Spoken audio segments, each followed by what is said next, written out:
الحمد لله نحمده ونستعينه ونؤمن به ونتوكل عليه ونعوذ بالله من شرور أنفسنا ومن سيئات أعمالنا من يهده الله فلا مضل له ومن يضلل فلا هادي له ونشهد أن لا إله إلا الله ونشهد أن محمدا عبده ورسوله أرسله بالهدى ودين الحق ليظهره على الدين كله ولو كره المشركون اللهم صل على محمد وعلى آل محمد كما صليت على إبراهيم وعلى آل إبراهيم اللهم بارك على محمد وعلى آل محمد كما باركت على إبراهيم وعلى آل إبراهيم إنك حميد مجيد أما بعد فإن خير الكلام كلام الله وخير السنن سنن محمد صلى الله عليه وسلم وشر الأمور محدثاتها وكل محدثة بدعة وكل بدعة ضلالة وكل ضلالة في النار يا أيها الناس أوصيكم وإياي أولا بتقوى الله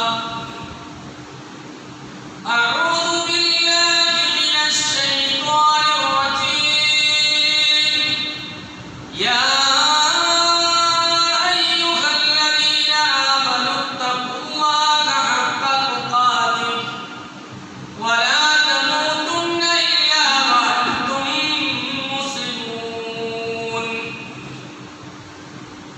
بسم الله الرحمن الرحيم ووصينا الإنسان بوالديه حملته أمه وهنا على وهن وفصاله في عامين أن اشكر لي ولوالديك إلي المصير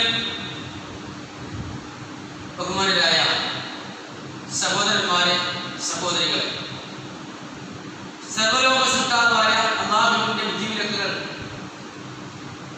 ജീവിതത്തിന്റെ നിഖിലമണ്ഡലങ്ങളിലും ഉൾപ്പെടുത്തിക്കൊണ്ട് ജീവിക്കണമേ എന്ന് ആദ്യമായി എന്നോടും തുടർന്ന് നിങ്ങൾ ഓരോരുത്തരോടും ഉപദേശിക്കുകയാണ് വസിയ്യത്ത് ചെയ്യുകയാണ്. ഞാൻ ആദ്യമായി ഓതിവെച്ച ആയത്തിന്റെ അർത്ഥം നിങ്ങളുടെ ശ്രദ്ധയിൽപ്പെടുത്തുകയാണ്. യാ അയ്യുഹല്ലദീന ആമനൂ, വിശ്വസിച്ച ആളുകളെ, ഇത്തഖുല്ലാഹ്, നിങ്ങൾ അല്ലാഹുവിനെ സൂക്ഷിക്കണം, ഹഖ്ഖ തുഖാതിഹി, അവനെ സൂക്ഷിക്കേണ്ടുന്ന മുറപ്രകാരം. വലാ തമൂതുന്ന ഇല്ലാ വഅൻതും മുസ്ലിമൂൻ, നിങ്ങൾ ആരും തന്നെ മുസ്ലിങ്ങളായിട്ടല്ലാതെ മരിച്ചു പോകുവാൻ പാടില്ല എന്നും. ഇത് അല്ലാഹു പരിശുദ്ധ ഖുർആനിലൂടെ അവന്റെ ഉത്കൃഷ്ട സൃഷ്ടികളായ മനുഷ്യർ നൽകുന്ന ശക്തമായ താക്കീതാണ്.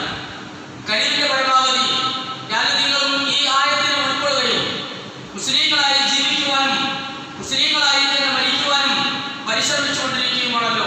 പടച്ച തമ്പുരാൻ നമ്മുടെ പരിശ്രമത്തെ വിജയിപ്പിക്കുമാറാകട്ടെ. രണ്ടാമതായി ഞാൻ ഓതിവെച്ചത് നമുക്കെല്ലാവർക്കും പരിചയമുള്ള സൂറത്തുൽ ലുഖ്മാനിലെ കഴിഞ്ഞ വെള്ളിയാഴ്ച പറഞ്ഞതിന്റെ സ്വല്പം ബാക്കി കൂടി നിങ്ങളുടെ ശ്രദ്ധയിൽപ്പെടുത്തിയില്ല എങ്കിൽ ആ വിഷയം പൂർണ്ണമാകില്ല എന്നതുകൊണ്ട് തന്നെ മാതാപിതാക്കൾ ആരാണ്, അവരോടുള്ള ബന്ധം എങ്ങനെയാണ്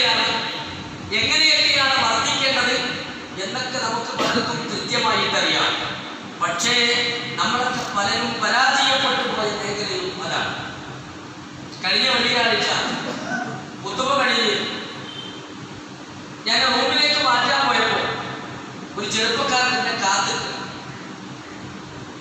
അദ്ദേഹം ചോദിച്ചു, എന്റെ ഉമ്മ കുറച്ച് മാനസിക രോഗിയാണ്. മാനസിക രോഗി മാത്രമല്ല, മലമൂത്ര വിസർജനം നടത്തുകയും ആ മലമൂത്ര വിസർജനം നടത്തുന്നതിൽ 90% അത് വൃത്തിയാക്കുന്നത് ഞാനാണ്. ഒരാളെ അറിയിക്കുന്നില്ല.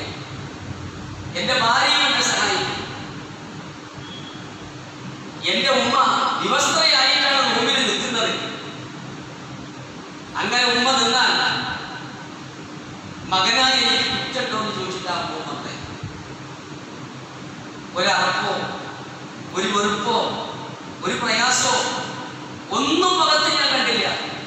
ആത്മാർത്ഥതയുടെ ചോദ്യം. ആ യുവാവ് ചെയ്യുന്ന ആ കർമ്മം അല്ലാഹു സ്വീകരിച്ച് ഇഹലോകത്തും പരലോകത്തും മാതാവിനെ നോക്കി നന്മയിൽ ജീവിച്ച മകനായി അല്ലാഹുവിന്റെ സ്വർഗത്തിൽ ഉടമയാകുന്ന മകനാക്കി ആ മകൻ മാറ്റിട്ടെ എന്ന് നമുക്ക് ആത്മാർത്ഥമായിട്ട് പ്രാർത്ഥിക്കാം. ഇവിടെ കുളികാണ്ടിട്ടുണ്ടാകും. നമ്മൾ ഓരോരുത്തരും ചിന്തിക്കേണ്ടത് നമ്മുടെ മാതാപിതാക്കളുടെ വായിൽ മല്ലി പറ്റാത്തവരുണ്ട്. ഇവിടെ നാട്ടിലെ പേരമക്കളുടെ കൂടെ ഭക്ഷണം കഴിക്കാതിരിക്കാൻ പാപ്പ പൂതിയായിട്ട് മക്കൾ ഗൾഫിൽ വന്നപ്പോ മകന്റെ വീട്ടിലേക്ക് വന്നതാ. രണ്ടാമത്തെ ദിവസം ഡിഗ്രിക്ക് പഠിക്കുന്ന മകൾ പറഞ്ഞു, ഞാന് ഭക്ഷണം വേറെ കഴിച്ചോളാം. എന്തേന്ന് ചോദിച്ചു. മകള് വാപ്പാനോട് പരാതി പറഞ്ഞപ്പോ പേരമക്കളെ കണ്ട് കൺകുളിർമ വരാത്ത വാപ്പ മല്ലിപ്പ മക്കൾ ഗൾഫിൽ നിന്ന് വരുമ്പോ 40-1.5 മാസത്തെ ലീവ് കിട്ടുമ്പോ ആ മക്കളെ കാണാൻ മകന്റെ വീട്ടിലേക്ക് വന്നപ്പോ മകൻ പറയാണ്, വാപ്പ റൂമിൽ നിന്ന് ഭക്ഷണം കഴിച്ചോളി. എന്തേന്ന് ചോദിച്ചാൽ ഒന്നുമില്ല. കാരണം ഇദ്ദേഹത്തിന്റെ പല്ല് വെപ്പുമല്ല. ഭക്ഷണം കഴിച്ചുകൊണ്ടിരിക്കുമ്പോ ഇടക്കിടക്ക് വെപ്പുപല്ലിങ്ങനെ ഇടകി താഴേക്ക് വീണ് അത് ആ വെള്ളിപ്പങ്ങനെ ഉന്തി നാക്കുന്നത് കാണുമ്പോ യുവതിയായ 10-17 വയസ്സ് പ്രായമുള്ള മകൾക്കത് ഇഷ്ടപ്പെടാത്തത് കൊണ്ട് ബാപ്പാനെ റൂമിലേക്ക് മാറ്റി വെച്ച് അവിടെ ഭക്ഷണം കൊടുക്കുന്ന മക്കളും നമ്മുടെ നാട്ടിലാണ്. വല്ലാത്തൊരു ദുരന്തട്ടോ നമ്മുടെ സമുദായത്തിൽ ഉണ്ടാകുന്നത്. അല്ലാഹു നമ്മളെ കാത്തുരക്ഷിക്കുമാറാകട്ടെ.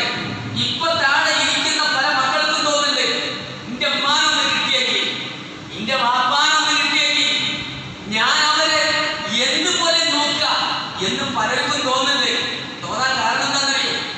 മക്കൾ വളർന്ന് കുറച്ചൊക്കെ വലുതായി അവര് തിരിച്ചു പ്രതികരിക്കാൻ തുടങ്ങി. ഒരു വാപ്പാനെ ഒരു മകൻ നിത്യേന രാവിലെ വന്ന് കുളിപ്പിച്ച് മാറ്റി ഡ്രസ് ചെയ്തിട്ടാണ് മകൻ വീട്ടിലേക്ക് തിരിച്ചു പോയത്. നിങ്ങൾ ആലോചിച്ചു, എന്താ അതിനൊക്കെ പടച്ചോൻ വെച്ച പ്രതിഫലം. ഒരു കാര്യം ഉറപ്പാ, ഗുഹയിൽ നിന്ന് രക്ഷപ്പെട്ട ആ മകന് വേണ്ടി ആ അപ്പയിൽ ഉമ്മ പ്രാർത്ഥിച്ച ആ പ്രാർത്ഥന ഈ പറഞ്ഞ രണ്ടാൾക്കും കിട്ടുന്നുവെങ്കിൽ ഇഹലോകത്തും പരലോകത്തും അവർ രക്ഷപ്പെടും. അങ്ങനെ ആവണം നമ്മളും. അല്ലാഹുവിന്റെ റസൂലിന്റെ ഒരു കൽപ്പന ഉണ്ട്,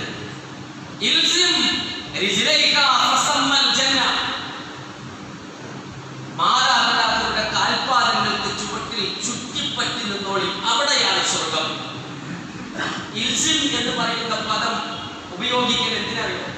വീട്ടിൽ വളർത്തുന്ന മൃഗങ്ങള്, വീട്ടിനകത്തുള്ള പൂച്ചക്കൊക്കെയാണ് അവരൊക്കെ തീ ചുറ്റിത്തിരിയുന്നതിനാണ് ഇൽസിം എന്ന് പറഞ്ഞ പദം ഉപയോഗിക്കുക. നമ്മുടെ വീട്ടിൽ നമ്മൾ വളർത്തുന്ന പൂച്ച നമ്മൾ കഴിക്കുന്ന ടേബിളിന്റെ മുകളിൽ നിന്ന് താഴത്തേക്ക് എന്തെങ്കിലും വീടുന്നതിൽ കാത്തിരിക്കുന്ന പൂച്ചയെ പോലെ പുറത്തേക്ക് തന്റെ യജമാനന്റെ എച്ചിൽ വലിച്ചെറിയുമ്പോ ആ എച്ചിലിന് വേണ്ടി കാത്തിരിക്കുന്ന നായയെ പോലെ സ്വന്തം മാതാപിതാക്കളുടെ കാൽപാദങ്ങൾക്ക് ചുവട്ടിൽ ചുറ്റിപ്പറ്റി നിന്നോ സമ്മൽ ജന്ന, അവിടെയാണ് സ്വർഗം. ബാപ്പാന്റെ വായിൽ നിന്ന് വീഴുന്ന കഫത്തിന് വേണ്ടി, ഉമ്മാന്റെ വായിൽ നിന്ന് ഛർദിക്കുന്ന ആ ഛർദിക്കലിന് വേണ്ടി എന്റെ ഉമ്മ ഒന്ന് മൂത്രമൊഴിച്ചെങ്കിൽ, എന്റെ ഉമ്മ ഒന്ന് കാഴ്ചിച്ചെങ്കിൽ എന്ന് ആഗ്രഹിച്ചതിന്റെ പ്രതിഫലത്തിന് കാത്തു നിൽക്കുന്നവരെ പോലെ അങ്ങനെ നിന്നോ. ഒന്നുകിൽ പൂച്ചയെ പോലെ അല്ലെങ്കിൽ നായയെ പോലെ നിന്നോ, അവിടെയാണ് സ്വർഗം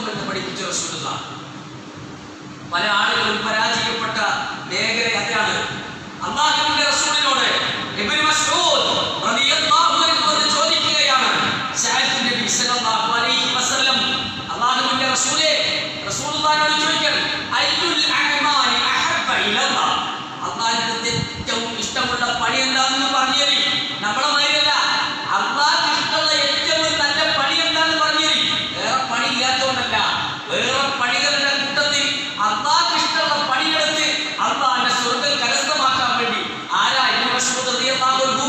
അള്ളാഹുവിന്റെ റസൂലിന്റെ സന്തത സഹചാരി വന്ന് ചോദിക്കാൻ, അള്ളാഹിന്റെ അടുത്ത് ഏറ്റവും ഇഷ്ടമുള്ള പണി എന്താണ്? അള്ളാഹുവിന്റെ റസൂലിന്റെ കൽപ്പന അസ്സലാത്തു അലാ വഖ്തിഹാ. ഒന്ന്, നമസ്കാരം അതിന്റെ സമയത്ത് നീ നിർവഹിക്കലാണ്. ആണുങ്ങള് പള്ളിയിൽ വന്ന് ജമാഅത്തായിട്ട്, പെണ്ണുങ്ങൾക്ക് കഴിയുമെങ്കിൽ വരാം, ജുമുഅക്ക് വരാം. അത് അല്ലെങ്കിൽ ആ നമസ്കാരം സ്ത്രീയാണെങ്കിലും പുരുഷനാണെങ്കിലും അതിന്റെ സമയത്ത് നിർവഹിക്കലാണ് അള്ളാഹ്ക്ക് ഇഷ്ടപ്പെട്ട ഏറ്റവും നല്ല പണി. നോക്കിയുള്ള 5 തവണയാണ് അള്ളാഹു പ്രവാചകനോട് ബാങ്ക് വിളിക്കാൻ കൽപ്പിച്ചത്. 5 തവണയാണ്. ആ 5 തവണയിൽ 10 തവണയാണ് ഹയ്യ അലസ്സലാ എന്ന് നമ്മൾ കേൾക്കുന്നത്. നമസ്കാരത്തിലേക്ക് വരൂ. 10 തവണയാണ് ഹയ്യ അലൽ ഫലാ, വിജയത്തിലേക്ക് വരൂ എന്ന് നമ്മൾ കേൾക്കുന്നത്. അപ്പോ ഏറ്റവും നല്ല പണി എന്താ? നമസ്കാരം അതിന്റെ സമയത്ത് നിർവഹിക്കൽ. ചില ആൾക്കാർക്ക് വലിയ അഭിമാനാണ്. എത്ര വെള്ളിയാഴ്ച നമ്മൾ ഇവിടുന്ന് പറഞ്ഞു, ബാങ്ക് കൊടുക്കുന്നതിന് മുമ്പ് വരിട്ടോ എന്ന് പറഞ്ഞിട്ടും ഇപ്പോഴും പല ആളുകൾക്കും അഭിമാനമാണ് അടുത്തിരിക്കുന്നവരെ ജനത്തെ വേണ്ടിയിട്ട്.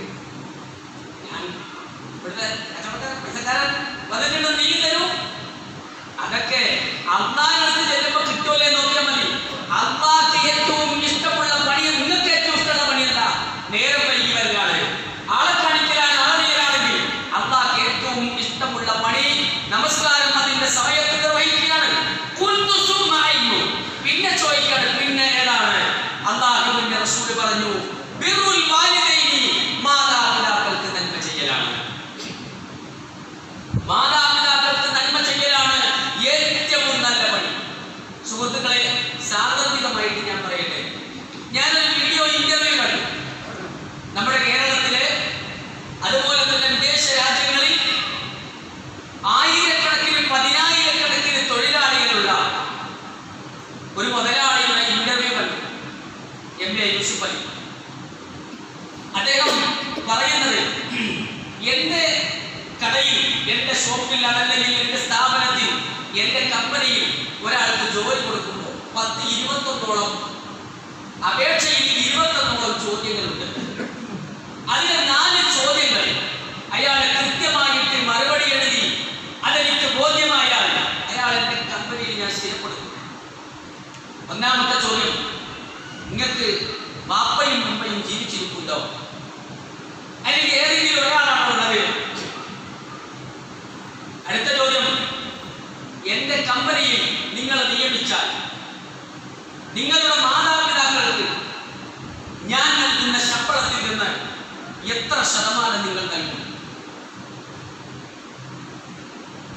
അതിന് കൃത്യമായിട്ട് മറുപടി എഴുതി അത് അദ്ദേഹത്തിന് ബോധ്യമായെങ്കിൽ മാത്രമേ ആ കമ്പനിയിൽ ഒരാൾക്ക് ജോലി കൊടുക്കൂ.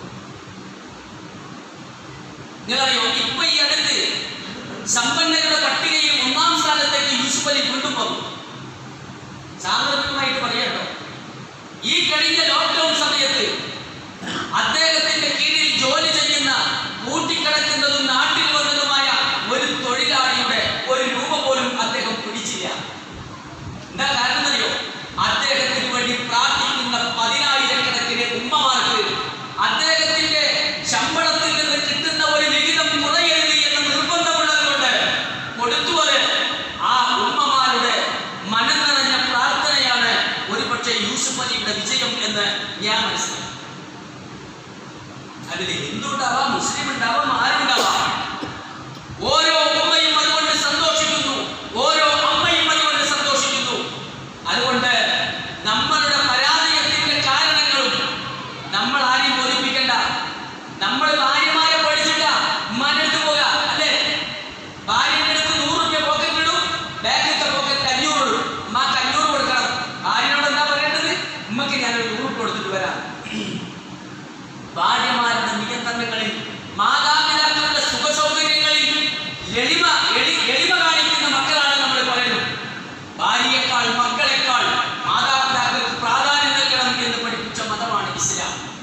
ആ ഒരു ഭാഗത്ത് അവിടെ നിൽക്കട്ടെ. കഴിഞ്ഞ വെള്ളിയാഴ്ച ജുമ കഴിഞ്ഞപ്പോൾ 2 ചെറുപ്പക്കാർ വന്നിട്ട് പറഞ്ഞു, ഈ അടുത്താണ് ഞങ്ങൾ ഈ പള്ളിക്ക് ജുമക്ക് വരാൻ തുടങ്ങി. ഞങ്ങൾ ഒരുപാട് ക്ലാസ് കേൾക്കുമ്പോഴും ഒരുപാട് ഖുർആൻ ക്ലാസ് കേൾക്കുമ്പോഴും കുത്തുബ കേൾക്കുമ്പോഴും ഞങ്ങൾ കേട്ടതൊക്കെ മാതാപിതാക്കളോടുള്ള ബാധ്യതയാണ്. അല്ല, മക്കളെ പറ്റി പറയില്ലേ? മക്കളെ ഞാനിവിടെ പറഞ്ഞിട്ടുണ്ട് പല തവണകളിലായി. 5 വെള്ളിയാഴ്ച മാതാപിതാക്കളോടുള്ള ബാധ്യത എന്ന കുത്തുബ നടത്തിയപ്പോ 4 വെള്ളിയാഴ്ച മക്കളോടുള്ള ബാധ്യത എന്ന കുത്തുബ നടത്തിയിട്ടുണ്ട്. അത് ചിലപ്പോൾ നിങ്ങൾ കേട്ടിട്ടുണ്ടാവില്ല. പക്ഷെ സാന്ദർഭികമായി പറയാതിരിക്കാൻ നിർവാഹമല്ല. മക്കൾ പ്രാർത്ഥിക്കുന്നില്ല. നമ്മളെ 5 നേരം നിസ്കരിച്ചതിന് ശേഷം മരിച്ചുപോയ മാതാപിതാക്കളോട് ജീവിച്ചിരിക്കുന്നവരുണ്ട്. അല്ലാഹു സുബ്ഹാനഹു വ തആല ഖുർആനിൽ പഠിപ്പിച്ചൊരു പ്രാർത്ഥന ഉണ്ട്. റബ്ബിർഹംഹുമാ കമാ റബ്ബയാനി സഗീറാ. പടച്ചോനെ, എന്റെ മാതാപിതാക്കൾ എന്നെ ചെറുപ്പത്തിൽ വളർത്തിയതുപോലെ കാരുണ്യം ചെയ്തതുപോലെ അവർക്കും നീ കാരുണ്യം ചെയ്യണമേ എന്ന ഒരു പ്രാർത്ഥന നമ്മൾ പഠിപ്പിച്ചിട്ടുണ്ട്. ഹക്കായിട്ട് ചോദിക്കാൻ, സത്യം മാത്രമേ മനസ്സിലോട് പറയാവൂ. നമുക്ക് എപ്പോഴൊക്കെ ഓർമ്മ ആ പ്രാർത്ഥന നമ്മുടെ മക്കളെ ജോലിക്ക് പ്രാർത്ഥിച്ചു, നമ്മുടെ ഭാര്യയുടെ രോഗത്തിന് വേണ്ടി പ്രാർത്ഥിച്ചു, നമ്മുടെ കൂട്ടുകാർക്ക് വേണ്ടി പ്രാർത്ഥിച്ചു. പലപ്പോഴും നമസ്കാരം കഴിഞ്ഞ് എഴുന്നേറ്റ് പോകുമ്പോ എന്റെ വാപ്പക്കും ഒന്നും ഞാൻ പ്രാർത്ഥിച്ചിട്ടില്ലോ ഇല്ലല്ലോ എന്നാണ് പലർക്കും പറയാനുള്ളതെങ്കിൽ മാതാപിതാക്കളോട് എനിക്ക് പറയാനെന്താ അറിയോ? അവരെന്താ പ്രാർത്ഥിക്കുന്നത്? റബ്ബിർഹംഹുമാ കമാ റബ്ബയാനി സഗീറ. ചെറുപ്പത്തിൽ അവരെന്നോട് കാരുണ്യം കാണിച്ചതുപോലെ അല്ലാഹു അവരോടും കാരുണ്യം കാണിക്കണേ. അവരെ ഈ പ്രാർത്ഥന നടപ്പിച്ചത് അവർ പ്രാർത്ഥിക്കുന്നത് എന്താണ് എന്ന് അവരെ ബോധ്യപ്പെടുത്താൻ നിങ്ങൾക്ക് സാധിച്ചിട്ടില്ല. അവർക്ക് കാരുണ്യം കിട്ടിയില്ല, സ്നേഹം കിട്ടിയിട്ടില്ല. ഇത് കിട്ടാത്ത മക്കളിൽ നിന്ന് നിങ്ങളത് പ്രതീക്ഷിക്കേണ്ടതില്ല. ജീവിക്കാൻ പോലും അനുവദിക്കാത്ത മാതാപിതാക്കൾ ജീവിച്ചിരിക്കുന്ന കാലത്താണ് ഒരു കാലഘട്ടത്ത് പച്ചയായ പെൺകുട്ടികളെ കുടിവെട്ടി ആ കുടിയിലേക്ക് തള്ളിയിട്ട് മൂടിപ്പോന്ന മാതാപിതാക്കൾ ഉണ്ടെന്ന് പറയുമ്പോൾ അങ്ങനെയൊക്കെ സംഭവിച്ചിട്ടുണ്ടോ എന്ന് നമ്മൾ സംശയിച്ചതാണ്. പക്ഷേ ഇന്ന് കൺമുന്നിൽ പാല് കുടിച്ചുകൊണ്ടിരിക്കുന്ന കുഞ്ഞിന്റെ വായിലേക്ക് വിഷമൊഴിച്ചു കൊടുക്കാനും ഭക്ഷണം കഴിച്ചുകൊണ്ടിരിക്കുന്ന കുഞ്ഞിന് ആ ഭക്ഷണത്തിൽ എരിവഷം ചേർത്ത് നൽകാനും കഴിച്ചുകൊണ്ടിരിക്കുന്ന കുഞ്ഞിന്റെ കാലിൽ വയർ ചുറ്റി ഷോക്കടിപ്പിച്ചു കൊല്ലാനും ശ്വാസം മുട്ടിച്ചു കൊല്ലാനും ധൈര്യമുള്ള ഉമ്മമാർ ജീവിച്ചിരിക്കുന്നു എന്ന് പറയുമ്പോൾ മാതൃത്വം എന്ന് പറയുന്ന കപടമുഖത്തിന്റെ പുറപ്പൂച്ചുകൾ ലോകമറിയുകയാണ് അല്ലേ? അവർക്കൊക്കെ വേണ്ടി എങ്ങനെയാണ് മക്കൾ പ്രാർത്ഥിക്കുക? അതുകൊണ്ട് ഖുർആനിന്റെ കൽപ്പന ലാ തഖ്തുലൂ ഔലാദകും ഖശ്യത ഇംലാഖിൻ നഹ്നു നർസുഖുകും വഇയ്യാഹും. നിങ്ങൾ ദാരിദ്ര്യത്തെ ഭയന്നുകൊണ്ട് നിങ്ങളെ മക്കളെ കൊല്ലാൻ പാടില്ല. അവർക്കും നിങ്ങൾക്കും ഭക്ഷണം നൽകേണ്ടത് നാമാണ്. അന്നൊരു കാലത്ത് ദാരിദ്ര്യമായിരുന്നു, മറ്റൊരു കാലത്ത് ദുരഭിമാനം. പെൺകുട്ടി ഉണ്ടാകുക എന്ന് പറഞ്ഞ ദുരഭിമാനം. ഖുർആനിന്റെ പ്രഖ്യാപനം വഇദാ ബുശിറ അഹദഹും, അവരിലെ ഏതെങ്കിലും ഒരാൾക്ക് സന്തോഷവാർത്ത അറിയിച്ചാൽ ബിൽ ഉൻസാ, ഒരു പെൺകുട്ടി പറഞ്ഞിട്ടുണ്ട് എന്ന് പറഞ്ഞാൽ നല്ല വജൂഹു മുസ്വദ്ദുൻ വഹുവ കദീം, കോപം സഹിക്കാൻ കഴിയാതായിട്ട് അവന്റെ മുഖം കറുത്തു പോകുമായിരുന്നു. ഇത് ജാഹിലിയ്യത്തിൽ കുറച്ചൊക്കെ വലുതായിട്ട് കൊല്ലാൻ കൊണ്ടിട്ട് അപ്പൊ കൊന്നിട്ടില്ല. ജാഹിലിയ്യത്തിലെ ഒരറബിയും പാലുണ്ടി വെക്കാത്ത കുഞ്ഞിനെ കുറച്ചു കാലം കഴിഞ്ഞ് കുളിപ്പിച്ച് വൃത്തിയാക്കി നല്ല വസ്ത്രം ധരിച്ച് ഒക്കികളെ വാപ്പാന്റെ കൈയിൽ പിടിച്ച് വാപ്പാനെ വിശ്വസിച്ചിട്ട് സ്വന്തം പാല് നൽകുന്ന ഉമ്മാന്റെ കൺമുൻപിൽ നിന്ന് കുടുംബക്കാരും നാട്ടുകാരും കണ്ടുകൊണ്ടിരിക്കെ വാപ്പാന്റെ കൈയും പിടിച്ച് വാപ്പാനെ വിശ്വസിച്ച് കൊണ്ടുപോകുമ്പോ ആ വാപ്പ പറയാൻ സൂര്യ ഒരു കുഴിയുടെ വക്കത്തിന്റെ മോളങ്ങനെ നിർത്തിയിട്ട് ആ കുഴിയിലേക്ക് എന്റെ മകളെ തള്ളിയിട്ടിട്ട് അപ്പോഴും എന്റെ മോള് വാപ്പാന്ന് വിളിച്ചപ്പോ ദയാദാക്ഷിണ്യം കാണിക്കാതെ മണ്ണ് വെട്ടിയിട്ട ആളാണ്. പരിശുദ്ധ ഖുർആനിന്റെ ആയത്തിറങ്ങാൻ എന്തിനാണ് പൊന്നാരമോളെ നീ വധിക്കപ്പെട്ടത് എന്ന് പരലോകത്ത് ചോദിക്കപ്പെടും. ഓരോരുത്തരോടും ഓരോ വധിക്കപ്പെട്ട കുട്ടികളോടും. അത് കേട്ടപ്പോഴാണ് സ്വഹാബി കരുണത്. അരിച്ചോടുന്ന് കാസർഗോഡ് ജില്ലയിൽ അഭിമാനത്തിന്റെ ദുരഭിമാനം, ഒരു കുട്ടിയുണ്ടായിരിക്കെ മറ്റൊരു കുട്ടിയെ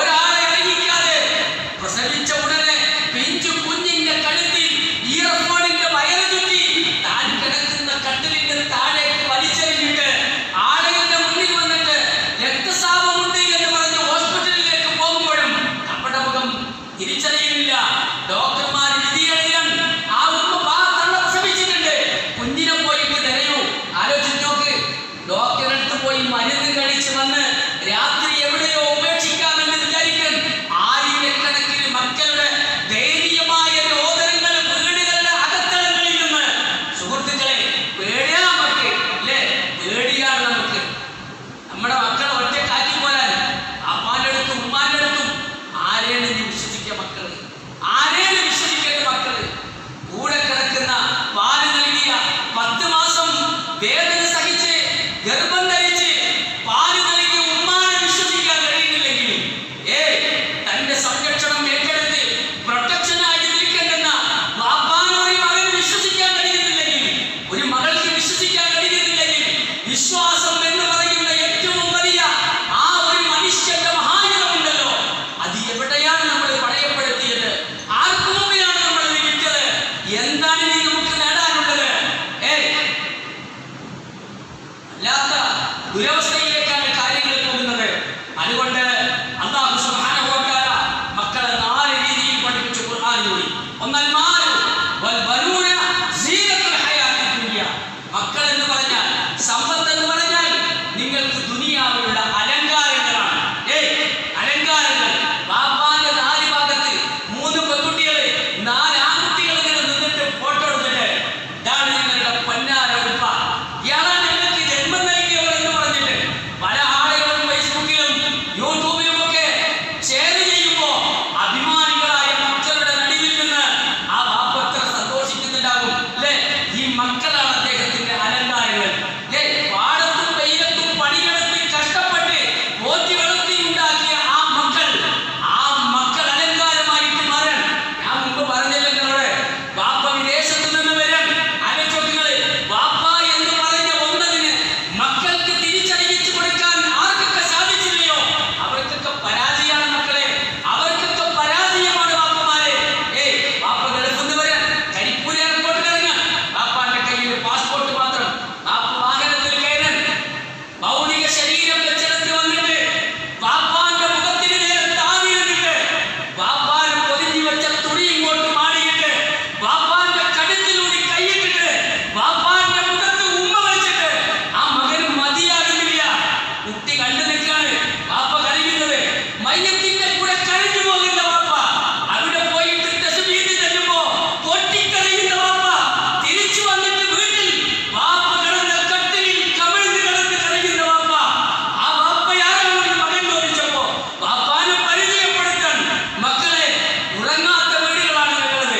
ചോർന്നൊലിക്കുന്ന വീട്, വയറ് നിറച്ച് ഭക്ഷണം കഴിക്കാറില്ല, ഉടുക്കാറില്ല. പക്ഷേ കോലിച്ചെരിയുന്ന മഴയത്തും എരിവെയിലും എന്റെ ബാപ്പ ഒരു ദിവസം പോലും വിശ്രമിക്കുന്നത് ഞങ്ങൾ കണ്ടിട്ടില്ല. വലിയ പാത്രത്തിൽ കഞ്ഞി വെച്ച് വലിയ കയ്യിലിട്ട് ഇളക്കിയിട്ട് ഉമ്മ പലർക്കായിട്ട് 10ആയിട്ട് പകുത്ത് നൽകുമ്പോഴും ബാപ്പാക്ക് നീക്കി വെക്കുന്നത് എന്താണെന്ന് ഞങ്ങൾ അറിഞ്ഞിട്ടില്ല. ആ ബാപ്പയാണ് എന്റെ ഏറ്റവും വലിയ അഭിമാനം. ആ ബാപ്പ മരിച്ചാൽ അതാണ് ഞാൻ ചെയ്യേണ്ടത്, എന്റെ ബാധ്യതയാണ്. ആ മോനൊരിക്കലും ഈ ബാപ്പാനെ മറക്കില്ല. ബോധ്യപ്പെടുത്തിയവിടെ അലങ്കാരമായ നമുക്ക് ഇല്ല. സീനത്ത് മാത്രം പറഞ്ഞാണല്ലോ തീരൂല 2 വെള്ളിയാഴ്ച. രണ്ടാമത്തത് ഇൽമു അന്നമാ അംവാലുക്കും വഔലാദുക്കും ഫിത്ന. മറ്റൊന്ന് പരീക്ഷണമാണ്. ഫിത്ന എന്ന് പറഞ്ഞാൽ കുഴപ്പമെന്നല്ല.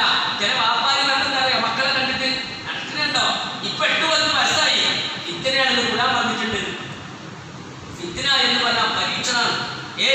അവരുടെ പരീക്ഷണമാണ് നിങ്ങൾക്ക്. അവരെ നിങ്ങൾ എങ്ങനെ വളർത്തുന്നു, എങ്ങനെ നോക്കുന്നു, എങ്ങനെ സ്നേഹിക്കുന്നു. നിങ്ങളുടെ സ്വഭാവത്തിനനുസരിച്ച് അവർ വളർന്നു വന്നാൽ, വൃത്തികെട്ട സ്വഭാവമല്ല, നല്ല സ്വഭാവത്തിനനുസരിച്ച് സുബഹിക്ക് പള്ളിയിൽ കൊണ്ടുപോയി എന്താ പ്രാർത്ഥന?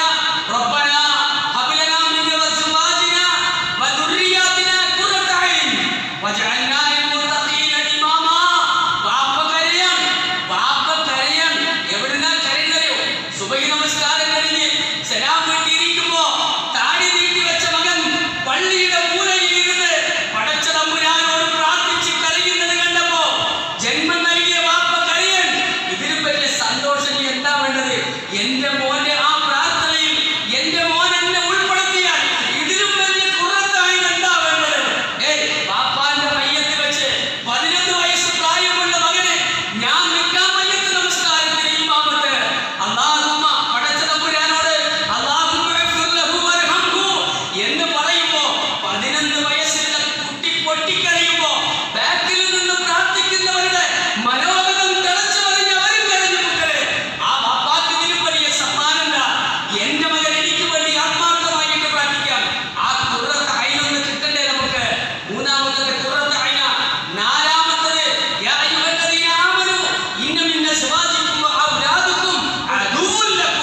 ഹസ്സൻ റളിയല്ലാഹു അൻഹു റസൂലും നോക്കുമ്പോഴേ ഒരു സ്വഹാബി പറഞ്ഞതാ, ഞാൻ കുട്ടികളെ കൊല്ലിച്ച് ഭക്ഷണാക്കൂല, ഉമ്മ വെച്ചിട്ടില്ല അല്ലേ. പാപ്പ മരിച്ച് മയ്യത്ത് കിടത്തിയിട്ട് പാപ്പാന്റെ മയ്യത്ത് എടുക്കാൻ നേരത്ത് 7 മക്കളും ആദ്യം ഉമ്മ വന്നും കൊടുത്തു, മോള് വന്നും കൊടുത്തു.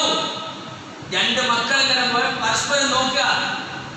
ഞാൻ നോക്കുന്നറിയോ, ജീവിതത്തിൽ ഒരിക്കൽ പോലും ഞങ്ങൾക്ക് ഓർമ്മയില്ല ഞങ്ങളെ വാപ്പ ഞങ്ങൾക്ക് ഒരു ഉമ്മ. ആ വാപ്പാനെ എങ്ങനെ സ്നേഹിച്ചിട്ട് ആൾക്കാർ കാണാൻ വേണ്ടി കൊടുത്തിട്ടുണ്ടാവും. ആത്മാർത്ഥമായിട്ട് സ്നേഹിച്ചിട്ട് ഒരു ഉമ്മ നൽകാൻ എത്ര മക്കൾക്ക് സാധിക്കും എന്നുള്ള വാപ്പാരെ ചിന്തിക്കുക.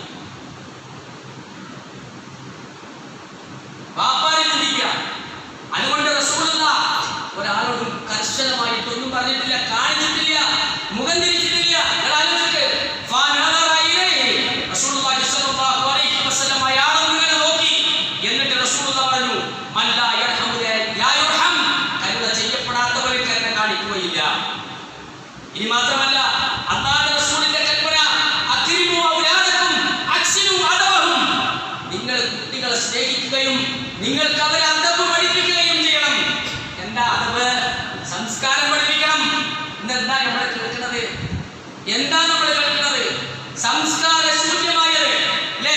ഞാൻ ആ വിഷയത്തിലേക്ക് ഒന്നും കിടക്കുന്നില്ല. അതുകൊണ്ട് അല്ലാഹുവിന്റെ റസൂലിന്റെ കൽപ്പന, അൽ ജന്നതു തഹത അഖ്ദാമിൽ ഉമ്മഹാത്ത്, സ്വർഗ്ഗം മാതാപിതാക്കളുടെ കാൽപ്പാദങ്ങൾക്ക് ചുവട്ടിലാണ്. മാതാക്കളുടെ കാൽപ്പാദത്തിന് ചുവട്ടിലാണ്. അസ്സലാഹു മിനല്ലാഹ്, സന്മാർഗ്ഗത്തിലാക്കുന്നത് അല്ലാഹുവാണ്. വൽ അദബു മിനൽ ആബാഇ, സംസ്കാരം പഠിപ്പിക്കുന്നത് മാതാപിതാക്കളാണ്. സംസ്കാരം പഠിപ്പിക്കുന്നത് മാതാപിതാക്കളാണ്. ഒരു വാപ്പ കുട്ടിനെ കൂട്ടി വരിക, കുട്ടിനെ കൂട്ടി വന്നിട്ട് ചോദിക്കാൻ റസൂലേ, ഞാൻ എന്തൊക്കെ ബാധ്യത അവരോട് നിർവഹിക്കാനുള്ളത്? മാ ഹഖ്ഖു ഇബ്നി ഹാദാ, ഈ കുട്ടിയോട് എനിക്ക് എന്ത് ബാധ്യതയുള്ളത്? ഖാല റസൂലുള്ളാഹി സ്വല്ലല്ലാഹു അലൈഹി വസല്ലം, റസൂൽ പറയാണ്, തുഹ്സിനു ഇസ്മുഹു, ആദ്യം അവന്റെ പേര് നിങ്ങൾ നന്നാക്കണം, നല്ല പേരിടണം. വല്യപ്പായ്ക്ക് വിളിക്കാറുണ്ട് ഇന്നത്തെ കുട്ടികളുടെ പേര് കിട്ടുക. എന്നിട്ട് കുട്ടികൾക്ക് പേരുണ്ടാവും, അബു, മോനു, വിളിക്കാൻ കിട്ടാത്ത പേരുകൾ. അത് വേറെ വിഷയം പറയുന്നത് ഞാൻ കിടക്കില്ല. അവന് സംസ്കാരം പഠിപ്പിക്കണം, അവന് സംസ്കാരം പഠിപ്പിക്കണം. മൂന്നാമത്തെ കാര്യം റസൂലുള്ളാഹി പറഞ്ഞു കൊടുക്കുന്നതാണോ, അവനെ ഏറ്റവും നല്ല സ്ഥലത്ത് നീ താമസിപ്പിക്കണം. പാപ്പാനോട് പറഞ്ഞു കൊടുക്കണേ, ഏറ്റവും നല്ല സ്ഥലത്ത് നീ അവനെ താമസിപ്പിക്കണം. ഏതാ നല്ല സ്ഥലം? നമ്മുടെ വീട് അല്ലേ. നമ്മളെ ഒന്നാമത്തെ ഉസ്താദ് ഉമ്മയാണെന്ന് പഠിപ്പിച്ച മതാണെന്ന മതം അല്ലേ. 13 വയസ്സ് മാത്രം പ്രായമുള്ള മകനെ വർഷങ്ങളോളം ലൈംഗികതയ്ക്ക് ഉപയോഗപ്പെടുത്തി. ആലോചിച്ച് നോക്കുക, എവിടെ നടക്കുന്നത്? ജാഹിലിയത്തിലല്ല,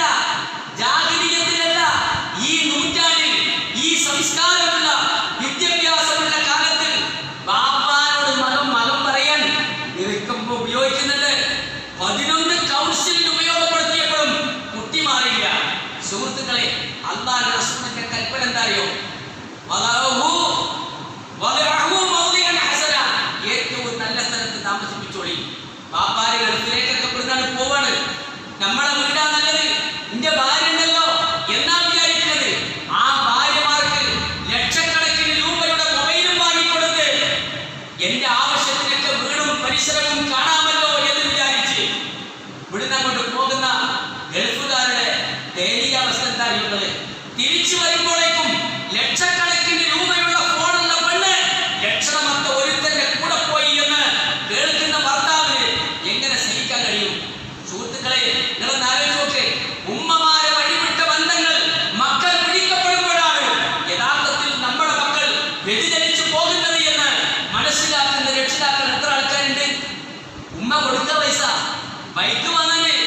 അല്ലാഹു സുബ്ഹാനഹു വ തആല നമുക്കതിന് തൗഫീഖ് നൽകുമാറാകട്ടെ.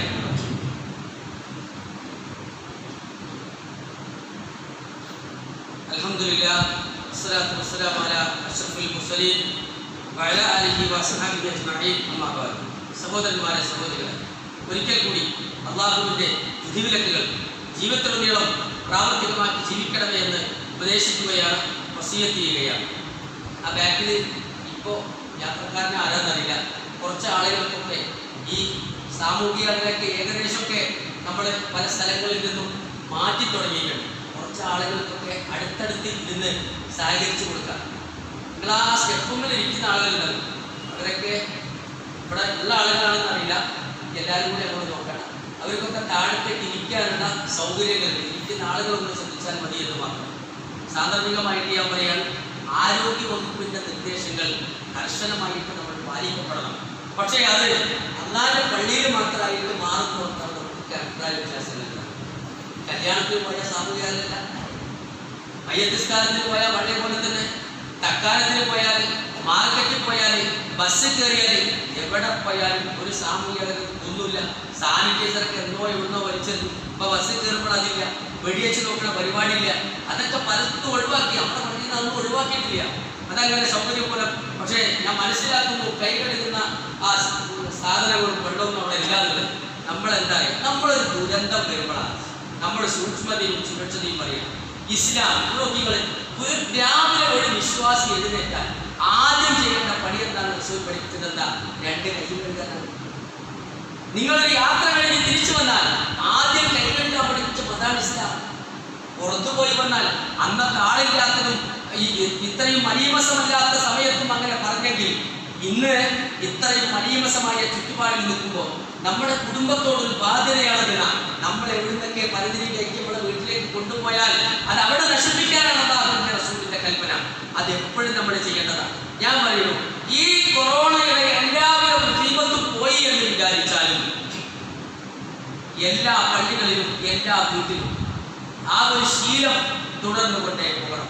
ഇപ്പൊ വന്നപ്പോ എന്തേലും ഓരോരുത്തരുടെ പോക്കറ്റ് സോപ്പ്, ഇപ്പോഴോ നമ്മളൊക്കെ അതൊക്കെ വരും പോകും. എല്ലാത്തിനും നിസ്സാരവൽക്കരിക്കുന്ന ഒരവസ്ഥ. മാസ്ക് ധരിക്കാൻ പറഞ്ഞാൽ മാസ്ക് ധരിക്കില്ല, അതുപോലെ തന്നെ പടം കൊണ്ടുവരാൻ പറഞ്ഞാൽ പടം കൊണ്ടുവില്ല. പള്ളിക്കാരെ നിസ്കരിക്കാൻ സൗകര്യം ഒരുക്കി കൊടുക്കണം എന്നുള്ളതൊക്കെയാണ് ചില സ്ഥലത്ത്. ഇവിടെ ഉണ്ട്, ഞാൻ എപ്പോഴാണ് കണ്ടത്, പേപ്പർ വെച്ചു കൊടുത്ത്. അത്ര വലിയ ത്യാഗം നമ്മൾ സഹിക്കണ്ട. നമ്മളെ നിസ്കരിക്കണം എന്ന ബോധത്തോടുകൂടി അവിചാരിതമായിട്ട് വരുന്നവരെ സഹായിക്കേണ്ട ബാധ്യത നമുക്കുണ്ട്. പക്ഷേ അലക്ഷ്യമായിട്ട് വരുന്നവര് സൗകര്യം ചെയ്ത് കൊടുക്കേണ്ട ഒരു ബാധ്യതയും ഇസ്ലാം എവിടെയും പറഞ്ഞിട്ടില്ല. ഇസ്ലാം എവിടെയും പറഞ്ഞിട്ടില്ല. അപ്പൊ അതുകൊണ്ട് എന്തറിയോ, നമ്മുടെ സൂക്ഷ്മതയും സുരക്ഷിതത്വവും നമ്മള് കീപ്പ് ചെയ്തുകൊണ്ടേ നിൽക്കണം. ആരോഗ്യവകുപ്പിന്റെ നിർദ്ദേശത്തെയും നമ്മള് പാലിക്കപ്പെടണം. പക്ഷേ അത് ഒരു ഭാഗത്തേക്ക് മാത്രം മാറ്റി ഒതുക്കി വരുന്നതിനെ പ്രതിരോധിക്കാനേ നമുക്ക് പറ്റുള്ളൂ, പ്രതിഷേധിക്കാൻ നമുക്ക് അധികാരമില്ല. അപ്പൊ അതുകൊണ്ട് നമ്മള് കുറച്ചുകൂടിയൊക്കെ സൗകര്യങ്ങൾ ചെയ്തിട്ടായിരിക്കണം എല്ലാം ചെയ്യേണ്ടത് എന്ന് ഉണർത്തുന്നതോടൊപ്പം സാന്ദർഭികമായിട്ട് ഞാൻ പറയാം, കഴിഞ്ഞ വെള്ളിയാഴ്ചയിൽ ഈ വെള്ളിയാഴ്ചയിൽ നിങ്ങളൊന്ന് മനസ്സിലാക്കി ചിന്തിച്ച് മനസ്സിലാക്കി ജീവിതത്തിൽ പകർത്താൻ പറ്റുന്നത് പോലെ പകർത്താൻ വേണ്ടി ശ്രമിക്കണം. കാരണം എന്തായാലും കുടുംബം അല്ലാഹുവിന്റെ ഏറ്റവും വലിയ പ്രശസ്തിയുള്ളതാണ്. അത് നമ്മുടെ അശ്രദ്ധമായ സമീപനം കൊണ്ടോ അതല്ലെങ്കിൽ അലക്ഷ്യമായ ചിന്താഗതി കൊണ്ടോ നഷ്ടപ്പെട്ടു പോകാൻ പാടില്ല. അല്ലാഹു സുബ്ഹാനഹു വ തആല നല്ല മക്കളായി നല്ല മാതാപിതാക്കളായി ജീവിച്ചു മരിച്ചു പോകാൻ നമുക്കെല്ലാവർക്കും സൗഭാഗ്യം നൽകുമാറാകട്ടെ. മക്കൾ പ്രാർത്ഥിച്ച് സ്വർഗം ലഭിക്കുന്ന മാതാപിതാക്കൾ എന്ന് അല്ലാഹുവിന്റെ റസൂൽ പറഞ്ഞിട്ടുണ്ട്. അങ്ങനത്തെ മാതാപിതാക്കളായി തീരാൻ അല്ലാഹു നമുക്ക് സൗഭാഗ്യം നൽകുമാറാകട്ടെ. മാതാപിതാക്കളുടെ പൊരുത്തം സ്വീകരിച്ച് സ്വർഗം നേടുന്ന മക്കളുണ്ട്. അങ്ങനത്തെ മക്കളാകാൻ അല്ലാഹു നമുക്ക് സൗഭാഗ്യം നൽകുമാറാകട്ടെ. നമ്മുടെ കൂട്ടത്തിൽ രോഗികളായി പ്രയാസപ്പെട്ട് കഷ്ടപ്പെടുന്ന ആളുകൾക്ക് അവിടെ രോഗത്തിന് അല്ലാഹു ശുഭപ്രദാനം ചെയ്യുമാറാകട്ടെ. 2 വെള്ളിയാഴ്ച പ്രവാസികൾക്ക് വേണ്ടി പ്രാർത്ഥിച്ചില്ല എന്ന പരാതി ഉണ്ടായിരുന്നു. ഞാൻ ശ്രദ്ധിച്ചു, പ്രാർത്ഥിച്ചിട്ടില്ല. നോക്കികളെ, അവര് നമ്മളെ പോലെ തന്നെ ശ്രദ്ധിച്ചുകൊണ്ടിരിക്കുന്ന എത്ര പ്രയാസപ്പെട്ടിട്ടും കഷ്ടപ്പെട്ടിട്ടാണ് അവരവിടെ നിൽക്കുന്നത്. അല്ലാഹു സുബ്ഹാനഹു വ തആല അവരുടെ പ്രയാസങ്ങൾ ദൂരീകരിച്ചു കൊടുക്കുമാറാകട്ടെ. ഈ കുത്തുബകളും അതുപോലെ തന്നെ ഇതിന്റെ അവസാനത്തെ ഭാഗങ്ങളൊക്കെ കേട്ട അന്ന് ബേജാറാകുന്ന പ്രവാസികളുണ്ട്. അവരുടെ കുടുംബത്തിൽ അല്ലാഹു സുബ്ഹാനഹു വ തആല ഈമാനും വിശ്വാസവും ഉണ്ടാകുന്ന, അവരുടെ മനസ്സിന് കൺകുളിർമയുണ്ടാകുന്ന ഭാര്യമാരും മക്കളുമായി തീരാൻ അവർക്ക് നമുക്കൊക്കെ അല്ലാഹു തൗഫീഖ് നൽകുമാറാകട്ടെ. അല്ലാഹുമ്മ അഗ്ഫിറിൽ മുഅ്മിനീന വൽ മുഅ്മിനാത്ത് വൽ മുസ്ലിമീന വൽ മുസ്ലിമാത്ത് അൽ-അഹ്യാഇ മിൻകും വൽ അംവാത്ത് ഇന്നക മുജീബുദ് ദഅവാതി യാ ഖാദിയൽ ഹജാത്ത് റബ്ബനാ ഇഗ്ഫിർ ലനാ വൽ ഇഖ്വാനിന അല്ലദീന സബഖൂനാ ബിൽ ഈമാൻ വലാ തജ്അൽ ഫീ ഖുലൂബിനാ ഗില്ലൻ ലില്ലദീന ആമനൂ റബ്ബനാ ഇന്നക റഊഫുർ റഹീം. اللهم اجرنا من النار اللهم اجرنا من النار اللهم اجرنا من النار ربنا آتنا في الدنيا حسنة وفي الآخرة حسنة وقنا عذاب النار آمين آمين برحمتك يا